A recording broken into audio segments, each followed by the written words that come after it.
Quand on commence l'histoire de The Forest, tout est calme. Mais genre, trop calme. On est assis dans un avion, aucun bruit ne se fait entendre à part le moteur de l'appareil. Il y a un plat en face de nous qui n'est pas des plus appétissants et on est posé avec notre fils Timmy qui est roux et avec un début de calvitie visiblement. On peut prendre le bouquin qu'il était en train de lire, qui est en fait une sorte de guide de survie. On peut aussi remarquer que Timmy a fait des petits dessins pendant... Des turbulences, c'est rien, voilà, rien d'alarmant. Bref, je disais que Timmy faisait...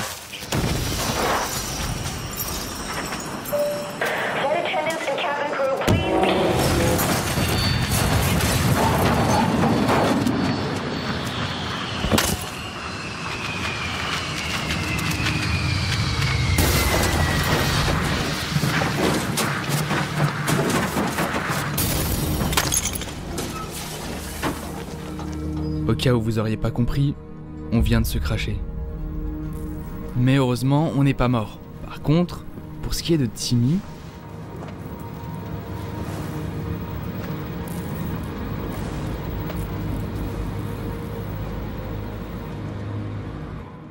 Ok, qu'est-ce qui vient de se passer? À notre réveil, on se rend compte que tous les occupants de l'avion ont disparu, à l'exception d'un cadavre et de nous-mêmes. On a l'air de s'en être bien sorti, mais on reste malgré tout sous le choc, blessé et affamé.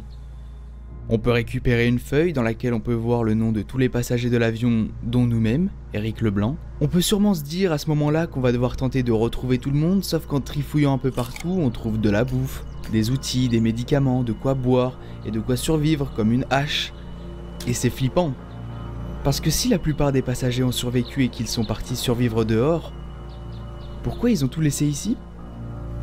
Est-ce qu'ils ont vraiment survécu? Et Timmy, c'est notre fils, jamais il nous aurait laissé ici tout seul. Donc ça voudrait dire que ce qu'on a vu juste avant, c'était pas un rêve. Quelqu'un a capturé notre enfant alors qu'il était inconscient. Est-ce que c'était un autre survivant du crash qui est venu le sauver? Ou alors lui faire du mal? Pourquoi ne pas être venu nous sauver nous alors? Aucune idée. Tout comme on n'a aucune idée de ce qui a fait chuter l'avion. D'ailleurs, où est passé le cockpit? Oublions ça et mettons-nous au travail pour commencer à nous faire un abri avant de partir à la recherche de tout le monde. Sauf que, on s'y connaît pas trop en survie. On n'est pas dans Koh-Lanta là, de base on est quelqu'un de normal qui voulait juste partir en vacances avec son fils. Fils qui avait un guide de survie, que j'ai récupéré.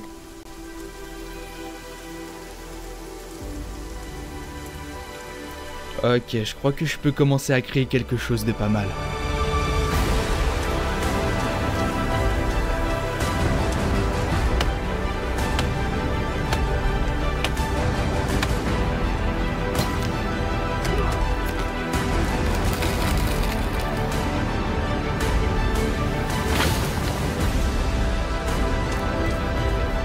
Après plusieurs heures de travail, j'ai enfin terminé mon abri. Bon, ok, je peux toujours essayer de faire quelque chose de plus gros, mais faut juste retourner en forêt et charbonner un peu plus longtemps.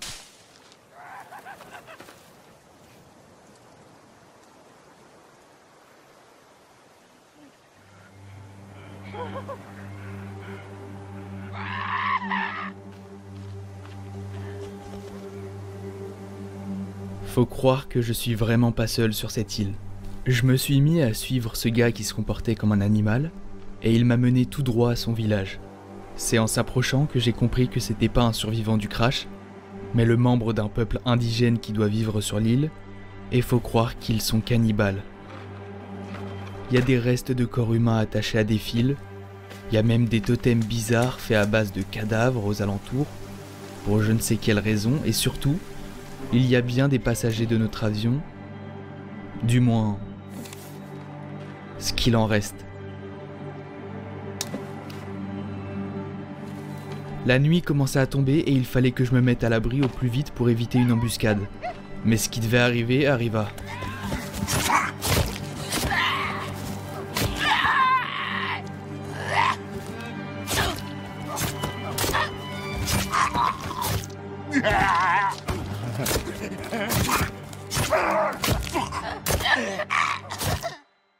Première journée mouvementée. Quand je me suis réveillé, j'ai remarqué que j'avais construit mon abri en face d'une grotte. Et visiblement, cette grotte a été explorée. Je sais pas par qui. Peut-être que les survivants de l'avion avaient de quoi descendre en rappel et sont partis se cacher des cannibales. Après tout, j'ai quand même la chance d'avoir un guide de survie, alors pourquoi eux ne pourraient pas avoir la chance d'avoir des outils pour explorer des grottes? Et oui, j'ai dit des grottes, parce qu'il y en a plein d'autres. Ça vous dit qu'on en fouille une?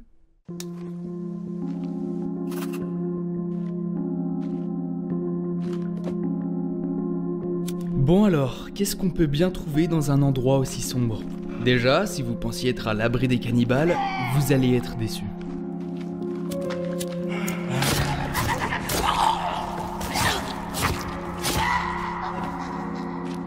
Malheureusement, certains passagers ont eu moins de chance que moi. En fouillant leurs affaires, quelque chose m'a interpellé. Une partie d'un jouet de Timmy. Il est peut-être encore en vie, j'ai même trouvé un de ses dessins sur le sol. On peut y voir une sorte de trou géant au milieu de la forêt. Je pense pas que le dessin en lui-même a de l'importance, par contre ça c'est bizarre. Un passage barricadé avec des croix chrétiennes accrochées. Je sais pas depuis quand c'est là, et pourquoi on aurait bloqué l'accès, mais il faut que j'avance pour Timmy.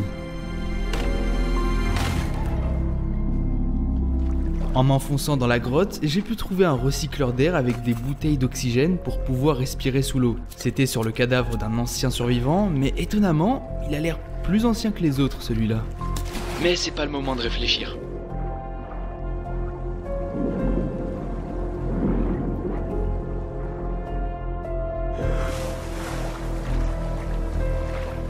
En sortant de l'eau, j'ai été attiré par un bruit très aigu. Tellement qu'on aurait dit des hurlements de bébé.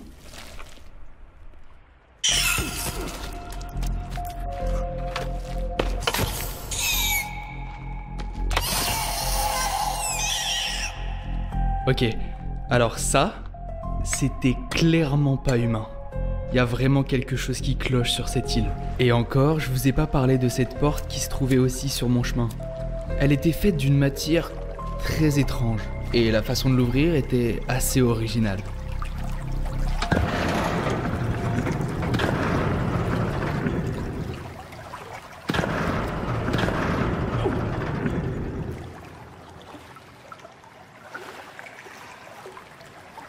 Derrière celle-ci se cachait une sorte de refuge. Il y avait des tentes et des cadavres datant de plusieurs années et pareil, des bibles et des croix chrétiennes de partout. Mais le plus intriguant était la manière très bizarre dans laquelle ils étaient. Tous prosternés face à une peinture faite sur la roche.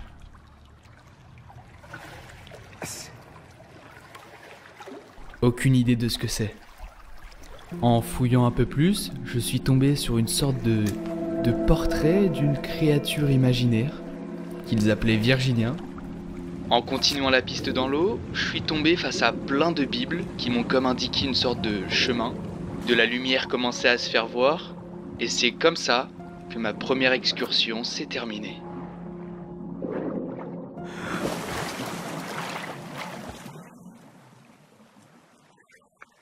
Comme j'avais plus aucune piste, je suis rentré vers mon abri. Mais sur le chemin, je suis tombé sur quelque chose de très très spécial. Vous vous souvenez du dessin de tout à l'heure? Vous savez, le trou géant au milieu de la forêt?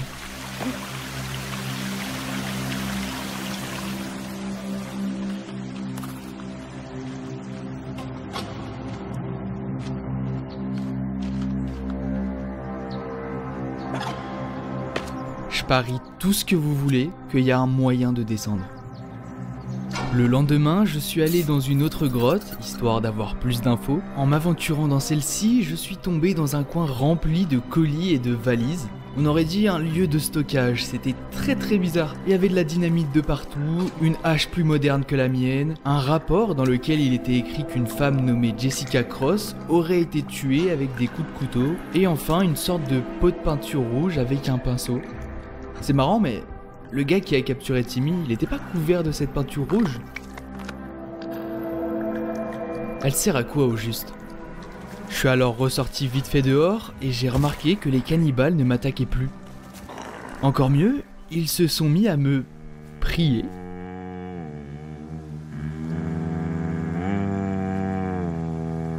Vous remarquerez que ces cannibales sont bien mieux équipés que ceux qu'on a rencontrés. Plus je reste sur cette île, plus ils deviennent dangereux. C'est pour ça qu'il faut vraiment que je retrouve Timmy le plus vite possible. Ah oui d'ailleurs, l'eau fait disparaître la peinture rouge. Pour éviter la pluie, je suis allé dans la grotte à côté de mon petit abri de merde et je me suis rendu compte que sous mes pieds depuis le début, il y avait quelque chose qui allait hanter mes cauchemars. Tout un tas de bébés morts et de bébés mutants, mais c'était pas ça le pire.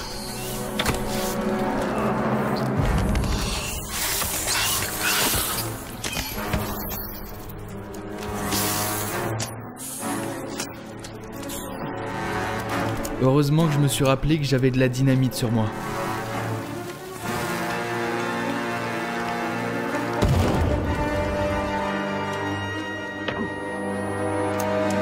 Les amis, je vous présente Virginia, qui n'est finalement pas une créature imaginaire. Après avoir passé ce boss, j'ai continué à fouiller et j'ai pu trouver une feuille sur laquelle il est inscrit en rouge « Un dieu jaloux punit la faute d'un parent sur leurs enfants », ce qui n'est pas sans rappeler la situation de mon personnage. Il y avait aussi une boussole et une carte des grottes et de l'île dans son ensemble, des cadavres d'autres passagers de mon avion et d'autres preuves que Timmy est encore vivant, mais plus présent ici.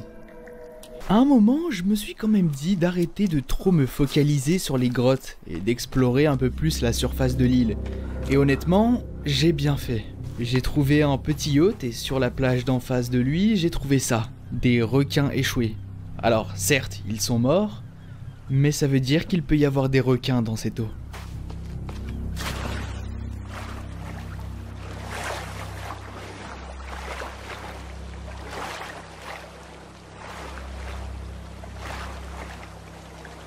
Une fois arrivé sain et sauf sur ce yacht, étonnamment moderne d'ailleurs, on peut s'apercevoir qu'il est vide. Quand on entre à l'intérieur, plusieurs choses peuvent attirer notre attention. Déjà, cette tête avec une fourchette plantée dans la bouche. Est-ce que ça veut dire que c'est le bateau d'un cannibale? Ils avaient pourtant pas l'air aussi civilisés. Il y a plein de dessins étranges aussi. On dirait le même truc qui était dessiné sur les roches des grottes de tout à l'heure. Une sorte d'obélisque. On peut aussi récupérer une brique de lait vide avec une affiche d'un enfant disparu, ainsi que la photo d'une peluche. Est-ce qu'il y avait un enfant ici? Apparemment oui, puisqu'à côté d'une porte fermée, il y a un dessin d'une licorne faite par une certaine Megan Cross. Cross, comme Jessica Cross, la femme assassinée? Megan est sûrement la fille de Jessica. Mais quel est le rapport? Pourquoi plein d'enfants sont portés disparus et pourquoi tout a l'air lié à cette île? Le plus intriguant c'est niveau temporalité, parce qu'après avoir fouillé ce yacht, je suis tombé face à cette barque qui doit dater de plusieurs décennies voire siècles. On n'est pas les premiers à avoir atterri sur cette île par hasard, c'est sûrement des missionnaires chrétiens. Pourquoi? Parce que comme je l'ai dit tout à l'heure, on a trouvé des corps et des campements qui datent de très longtemps. Les bibles et les croix découvertes dans ces grottes suggèrent que ces gens étaient des chrétiens européens, ce qui correspondrait à une époque où l'église envoyait des missions dans des régions éloignées et isolées du monde. En fouillant les grottes, ils ont sûrement dû faire face à Virginia et aux cannibales et pour certains les ont enfermés. Donc moi qui pensais que quelqu'un voulait juste m'empêcher d'avancer, c'était en fait un avertissement pour ne pas entrer. Mais quelque chose a causé leur mort, autre que les mutants et les cannibales. Et au vu de leurs cadavres et de leur position, ça a été instantané et lié à l'obélisque.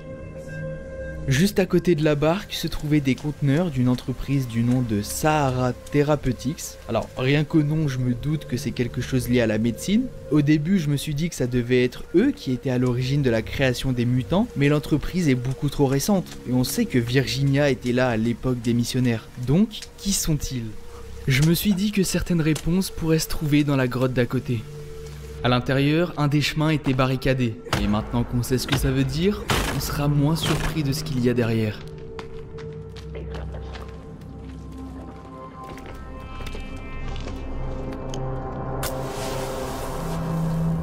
Ce mutant-là s'appelle Armsy. On peut voir qu'il possède plusieurs bras, contrairement à Virginia qui avait plusieurs jambes. Mais leur point commun, c'est qu'ils craignent les explosifs. Derrière Armsy était caché tout un tas de cadavres humains, ainsi qu'un badge de Sahara Therapeutics. Comme quoi, ils sont clairement impliqués dans toute cette histoire. Mais il y a aussi cette caméra avec une cassette nommée L'arrivée de Megan.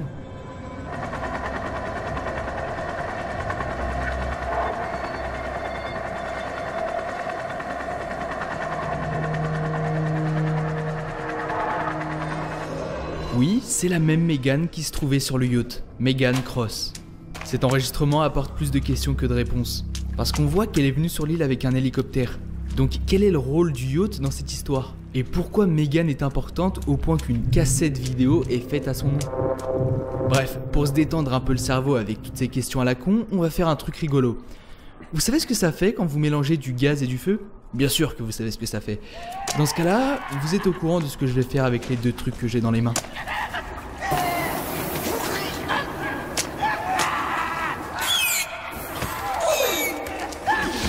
C'était drôle, hein, mais le karma m'a vite rattrapé. Parce qu'en affrontant plusieurs ennemis, j'ai été surpris.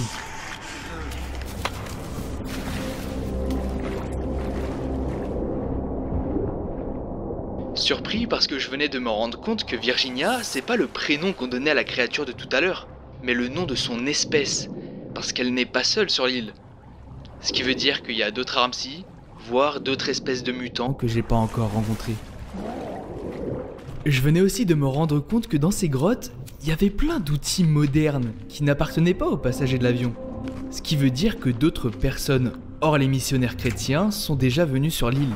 Les membres de Sahara Therapeutics, peut-être. Et j'ai eu le droit à plus d'infos grâce à une autre cassette que j'ai trouvée dans la bouche d'une tête coupée.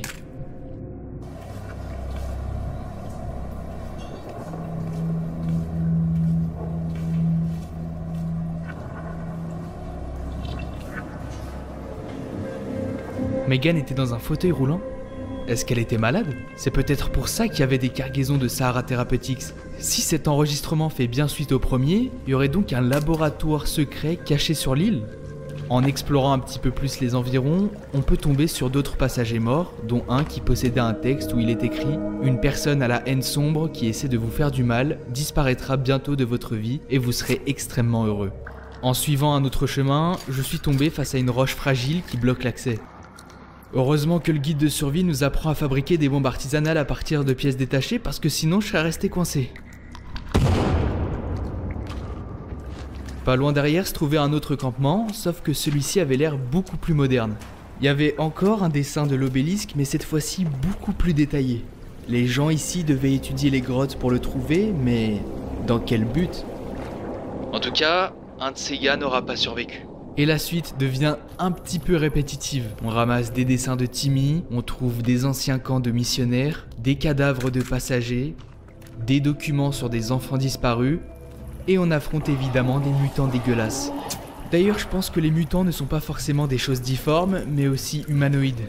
Ce qui explique le comportement de certains cannibales se trouvant dans les grottes. Sérieux, il y en a qui peuvent s'accrocher aux roches du plafond et tendre des embuscades au moindre bruit. J'ai trouvé un camp de passagers aussi, mais ils sont tous morts. Je commence vraiment à croire qu'aucun n'a réellement survécu.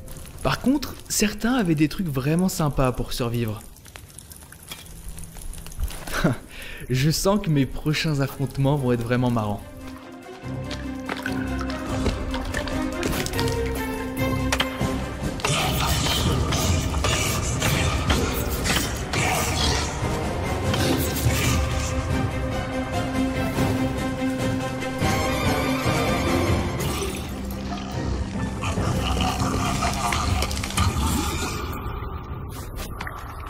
D'ailleurs, petit truc sympa, mais lorsque vous combattez, vous pouvez sans le vouloir mettre du sang sur la lampe torche pour éclairer en rouge. Voilà. Je trouvais ça cool. Et un autre truc qui est cool, c'est le nouvel objet mis à ma disposition. Plus on avance, plus les dessins de Timmy deviennent bizarres aussi. Mais au moins, on avance. Et je sens que je m'approche du but.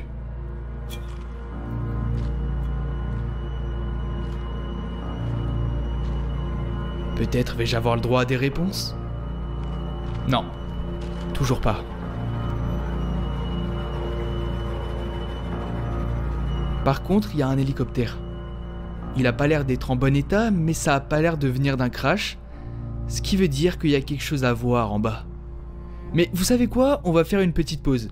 Cette histoire, c'est avant tout un prétexte pour faire de la survie et de la contemplation. Alors, contemplons et survivons. Les jours se sont accumulés et j'ai commencé à vouloir me sentir bien sur cette île. Avoir quelque chose où on se sent vraiment en sécurité et pas ça. Alors je vous présente après plusieurs semaines de travail mon nouveau petit chez moi.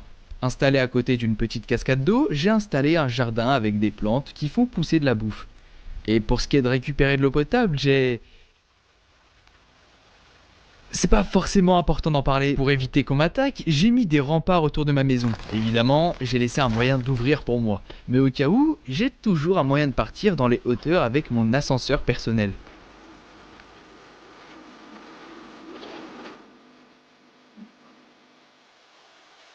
Alors après, j'ai pas dit qu'il fonctionnait très bien, c'est pas un truc de fou non plus. En face de chez moi, j'ai posé des pièges pour les animaux et pour les cannibales. J'ai construit, pour me remémorer le bon vieux temps, une voiture en bois. Bon, elle roule pas, mais c'est marrant, c'est drôle. Je me suis aussi fait une église, au cas où, voilà, on sait jamais si on veut se convertir au christianisme. Et enfin, pour combler mon ennui, j'ai fabriqué une tour géante. Et c'est en grimpant en haut que je me suis fait la réflexion... Je suis jamais allé vers le coin enneigé de l'île.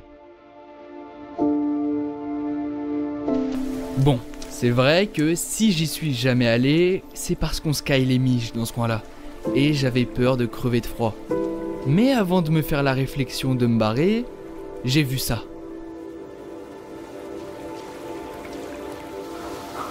Ça, c'est le cockpit de l'avion. Évidemment, rien de surprenant, à part un pistolet de détresse et le cadavre des 2 pilotes. J'ai rien appris de plus. J'ai décidé de retourner fouiller un peu plus les grottes, mais pareil, j'ai trouvé un piolet pour grimper sur certaines surfaces.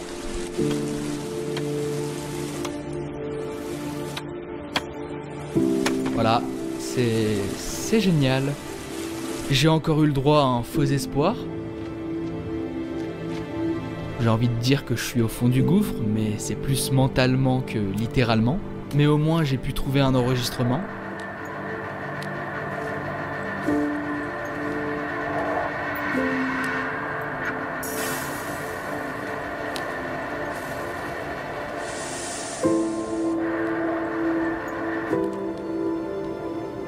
Ce qu'on voit dans cette cassette vidéo, c'est le fameux obélisque dont tout le monde est obsédé, même Sahara Therapeutics visiblement. Pour quelle raison? Ça, on le sait toujours pas. Faut savoir qu'à ce niveau-là de l'histoire, j'étais réellement perdu. J'avais aucune idée de comment progresser, de où je devais chercher, les journées ont défilé, et un soir, je suis passé devant une grotte, et je me suis rendu compte que celle-ci, je l'avais jamais trouvée. Parce qu'elle était vraiment bien cachée, et toutes les autres grottes avaient plusieurs points d'entrée et de sortie. Là où elle n'a qu'une entrée, qui sert également de sortie. Donc cette grotte est mon dernier espoir pour ce qui est de trouver Timmy. Parce que pour les autres passagers, je crains que ça soit terminé. Cette grotte avait l'air vraiment dangereuse au vu de la quantité de barricades de missionnaires chrétiens que j'ai trouvées. Mais c'était rassurant, car plus un endroit est dangereux, plus il renferme de secrets. Après avoir tout franchi, j'ai trouvé une injonction de Jessica Cross émise contre son ex-mari, Matthew Cross, donc le père de Megan. Dedans, on peut lire que celle-ci a fait appel à la justice pour ordonner à Matthew de s'éloigner d'elle et de leur fille. Pour quelle raison? On le découvrira certainement plus tard. En s'aventurant plus loin, on peut trouver notre fameuse personne peinte en rouge, vénérée par les cannibales sous forme de peinture, avec juste en face, une feuille où il écrit en gros et en rouge « Elle n'est pas morte, elle est en train de dormir ». Cette phrase a énormément de sens, mais ça je ne le savais pas encore. Il me fallait plus d'explications, et je pensais que cette nouvelle cassette vidéo allait y répondre.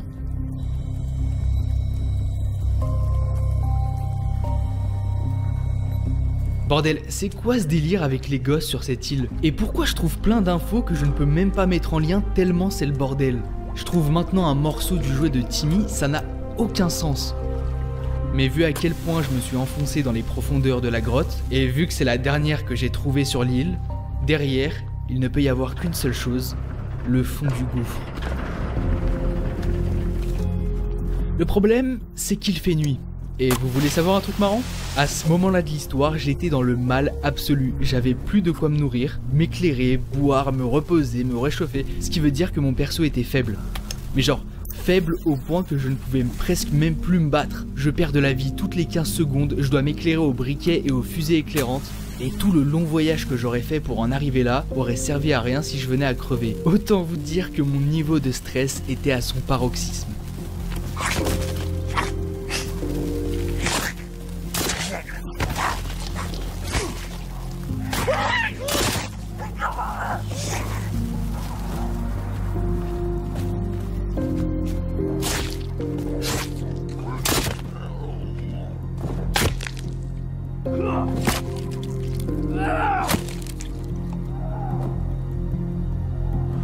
Il y a pas mal d'écho dans ce gouffre. Et juste derrière l'hélicoptère totalement pété, se trouvait une valise avec des vêtements d'homme d'affaires. Au-delà du fait que ça fait plaisir d'être bien sapé, cette tenue reste assez révélateur de ce que je vais trouver ici. D'ailleurs, si je pensais que la situation ne pouvait pas être pire, fallait que je tombe non pas sur un, mais sur 2 nouveaux mutants. Alors ok, ils ont l'air puissants, mais ils sont aveugles. Je devrais passer sans trop de problèmes normalement.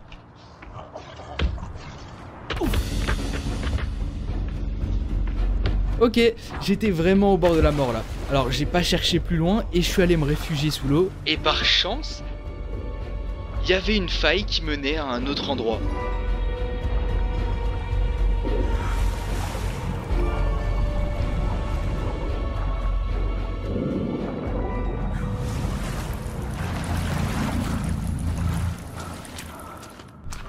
J'ai continué mon chemin et je suis tombé sur un dessin très étrange.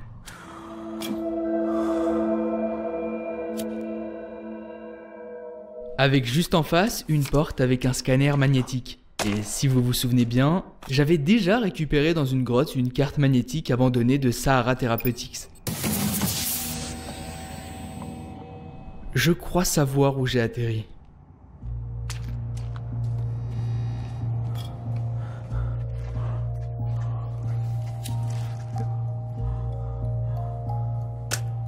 En avançant, je suis tombé dans une pièce remplie de photos de Megan. Et si on lit ce qui est écrit au-dessus, ces photos auraient été envoyées par Jessica à son mari Matthew. Avec pour message, voilà les photos d'école de Megan, s'il te plaît ne me recontacte plus. Faut croire que Jessica a eu la garde de sa fille.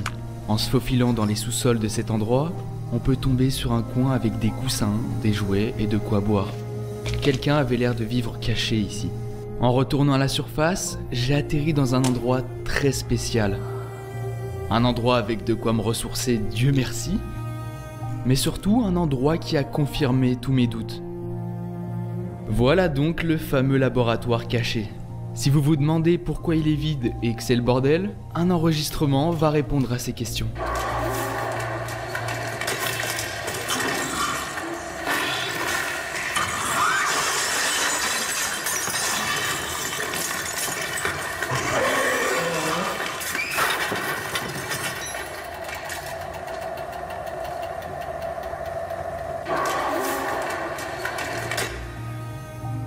Ce labo étudiait les mutants, mais il semblerait que certains se soient évadés.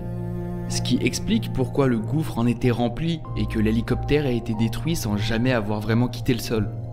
En me faufilant plus loin, une pièce a attiré mon attention. Celle-ci était remplie de crayons de couleur, de dessins, de livres, de jouets. Il y avait des enfants ici. En face, il y a une pièce remplie de bébés mutants. Mais le plus intriguant, c'est qu'on aurait dit une succession de chambres pour enfants. Chambres qui avaient plus l'air de les enfermer qu'autre chose. Devant se trouvait un cadavre de Virginia, et juste à côté, un Ramsey bien vivant.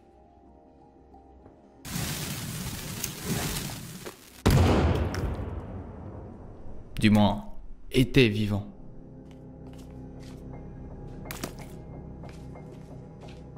Je sais pas ce que c'est que ce truc, mais c'est dégueu. J'ai aussi trouvé une sorte de mini salle de conférence avec une diapo où on peut voir que les scientifiques s'intéressaient aux mutants avec des délires d'SVT sûrement. C'est pas vraiment ça qui m'a donné envie de vous montrer la diapo honnêtement, c'est plutôt le nom de la personne qui l'a faite.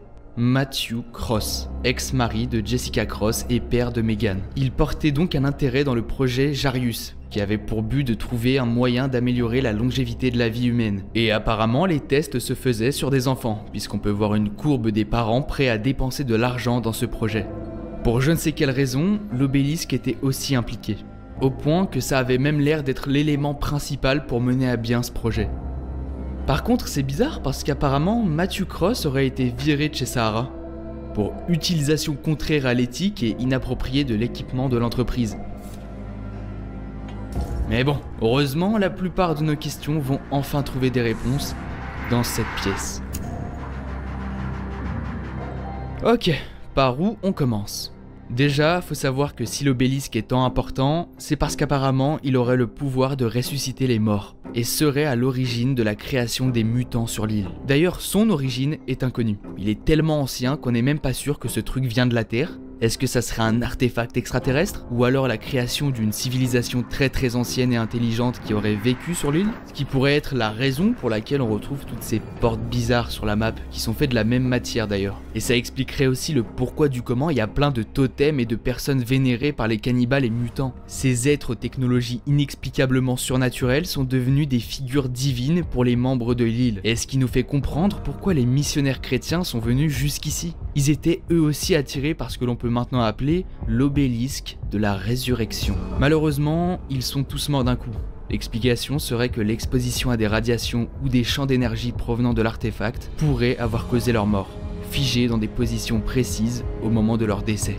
Puis quand Sahara Therapeutics ont mis la main sur l'artefact des siècles plus tard, ils ont mis à bien le projet Jarius. Ils ont fait des expériences pour ramener les morts à la vie sur des enfants kidnappés, parce que les effets de l'obélisque seraient plus stables et prometteurs lorsqu'ils sont effectués sur des jeunes. Bizarre. Sauf qu'on a vu l'enregistrement de tout à l'heure, et c'était pas le cas. Ils ont quand même eu des effets secondaires, et je pense que vous vous en doutiez, mais ces effets les ont changés. La plupart des mutants dans ce labo et sur l'île sont en fait des gosses transformés par l'obélisque. Parce que l'artefact ramène peut-être les morts à la vie, mais avec des conséquences derrière. C'est donc en cherchant à fuir la mort que tous ces scientifiques l'ont finalement rencontré. Mais du coup, quel est le rapport avec nous? Et avec Timmy? La réponse était juste à côté avec en supplément le cadavre de l'homme en rouge qu'il avait capturé. Cet homme, c'était pas n'importe qui, puisque c'est Matthew Cross. Alors, je vous rappelle qu'il avait été viré, donc qu'est-ce qu'il fout là? Est-ce qu'il voulait se servir de l'obélisque pour Megan? Parce que, si vous vous rappelez, celle-ci était malade. Mais c'était pas Jessica qui avait obtenu la garde? Jessica qui a été étrangement tuée par quelqu'un? Ok, je viens de comprendre un truc. Megan a été tuée lors de l'évasion des mutants. Matthew Cross est revenu sur l'île avec son yacht après s'être fait virer pour la sauver. Il l'a fait, mais celle-ci s'est transformée et vengée du tueur de sa propre mère. Et quand on regarde les écrans de la pièce, on peut comprendre que pour ramener un enfant à la vie avec l'obélisque de résurrection, un autre doit mourir.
Maintenant, je vais répéter ce que je viens de dire. Pour ramener un enfant à la vie avec l'obélisque de résurrection, un autre doit mourir.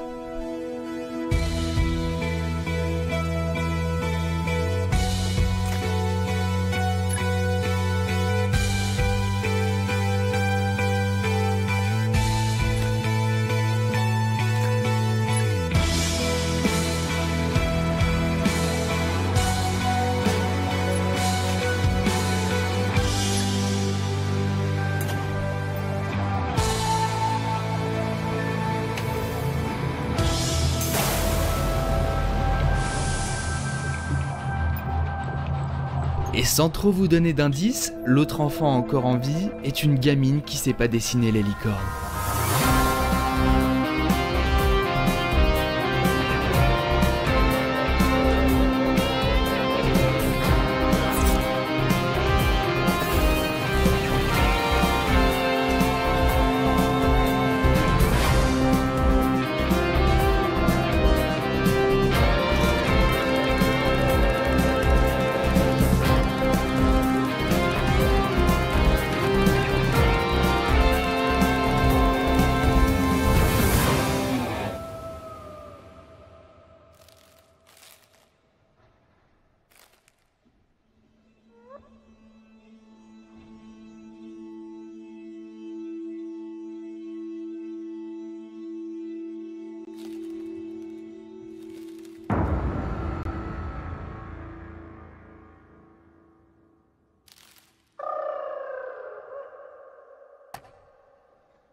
Une fois battu, on récupère Megan. Et on l'emmène vers Timmy.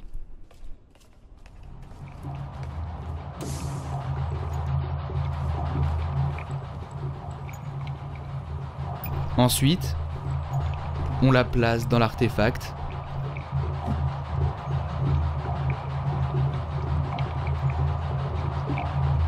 Et normalement, Timmy devrait revenir parmi nous. Sauf que Megan est morte. Et c'est une vie pour une autre. Donc il faut un autre enfant. En cherchant un peu plus, j'ai trouvé une porte où il y avait une feuille avec un truc écrit qui dit « Second artefact ». Il y a un autre artefact qui n'est pas l'obélisque? C'est quoi son pouvoir? Heureusement, il y a une cassette vidéo qui va nous révéler ça.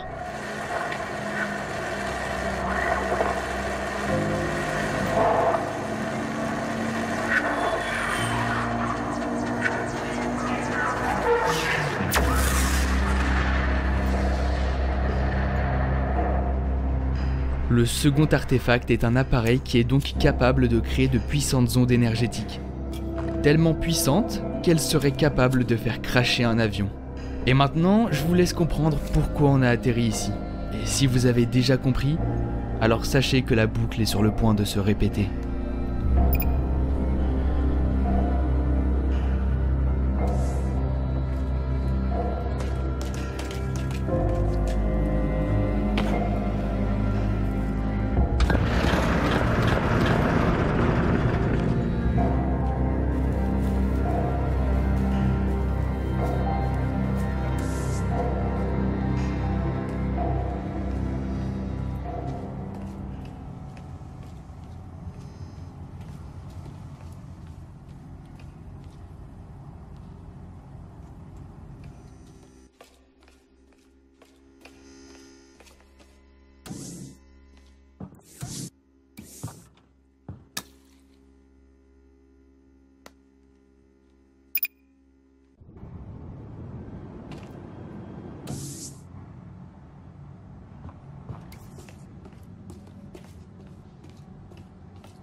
Et voilà la cause de tous nos emmerdes. Maintenant, pour ceux qui n'auraient pas compris, un choix s'offre à nous. Soit on utilise le second artefact pour faire crasher un avion, dans lequel on va aller capturer un enfant pour échanger sa vie pour celle de Timmy et fuir de l'île ensemble, soit on évite de répéter le cycle des pères qui capturent des gosses pour sauver les leurs en désactivant le second artefact. Ce qui veut dire qu'on doit accepter que notre fils soit mort et essayer de faire le deuil.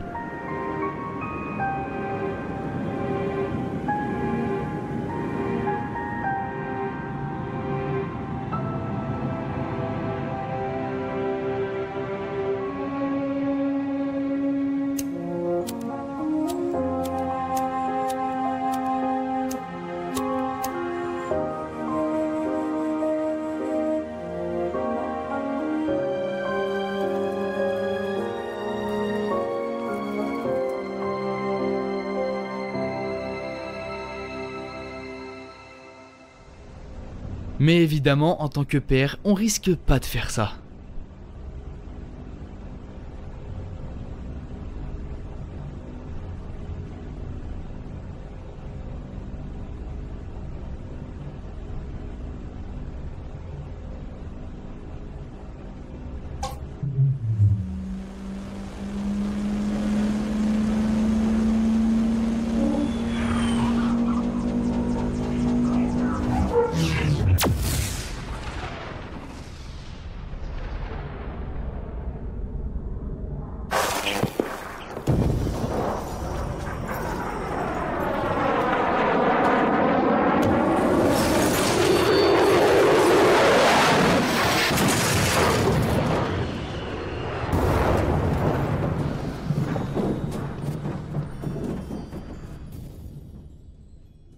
Après ce nouvel accident, un an passa. Mais il faut dire que tout est maintenant presque parfait pour Eric et son fils Timmy. My next guest is a TV star, author, and real-life plane crash survivor. Here to talk to us about his new book, Rescue, along with his son, Timmy. Please, give it up for Eric LeBlanc.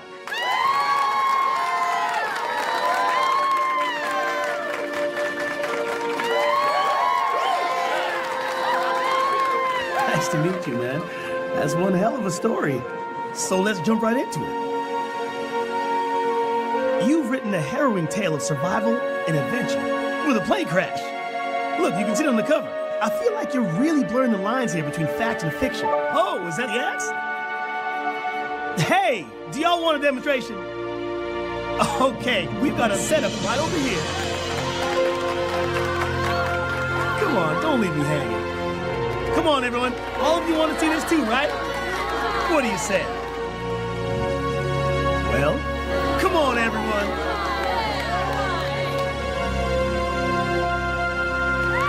Yes! All right.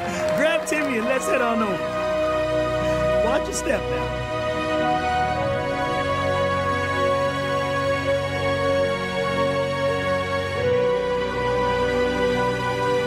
I got my axe. Where do you hold this thing? Oh, like this? Here we go.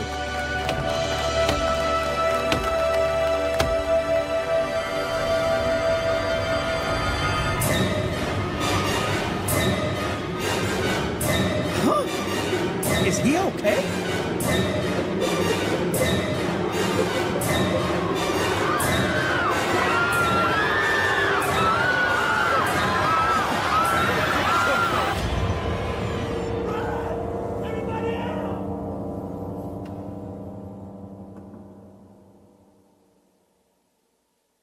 J'ai fait exprès de passer ce détail, mais oui. Quand on ressuscite quelqu'un avec l'obélisque de résurrection, celui-ci devient un mutant. Et Timmy ne fait pas exception à la règle.